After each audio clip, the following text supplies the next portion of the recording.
హైదరాబాద్లో నిన్న దాదాపు 3 గంటల పాటు ఎడతెరిపి లేకుండా వాన దంచి కొట్టింది. అత్యధికంగా కుతుబ్లాపూర్లో 15.15 సెంటీమీటర్ల వర్షపాతం నమోదైనట్లు టీజీడీపీఎస్ తెలిపింది. ఈ సీజన్లో ఇదే అత్యధికమని వెల్లడించింది.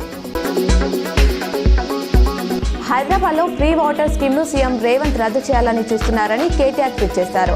హైదరాబాద్లో మంచినీరు ఫ్రీగా ఇస్తుండటంతో ఆదాయం లేదు, ఇలాంటి వృధా ఖర్చులు తగ్గించుకోవాలని సీఎం వ్యాఖ్యానించిన వీడియోను ఆయన షేర్ చేశారు. కేసీఆర్ అందించిన ఉచిత మంచినీటి పథకాన్ని ముట్టుకుంటే సీఎం మసే నగర ప్రజలు కాంగ్రెస్ పార్టీని రేవంత్ను క్షమించారు అన్నారు.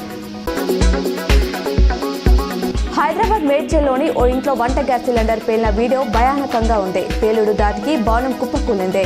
ఇంటి గోడ శకలాలు రోడ్డుపై నడుచుకుంటూ వెళ్తున్న యువకుడిపై పడడంతో అతడు అక్కడికక్కడే మరణించారు. ఇంట్లో ఉన్న ముగ్గురికి తీవ్ర గాయాలయ్యాయి. ఇప్పటికే అంతర్గత సమస్యలతో ఉక్కిరిబిక్కిరి అవుతున్న బీఆర్ఎస్ ను కాళేశ్వరం కమిషన్ రిపోర్ట్ మరింత ఇబ్బంది పెట్టేలా ఉంది. ఈ రిపోర్టుపై ఉభయ సభలో చర్చిస్తామని సీఎం రేవంత్ ప్రకటించారు. కాంగ్రెస్ ప్రభుత్వం ఏర్పాటైనప్పటి నుంచి కేసీఆర్ అసెంబ్లీకి రాలేదు. ఈ నివేదికపై జరిగే చర్చలో ఆయన పాల్గొని సమాధానం చెప్పకపోతే ప్రజల్లోకి తప్పుడు సంకేతాలు వెళ్లే అవకాశం ఉందని విశ్లేషకులు అభిప్రాయపడుతున్నారు.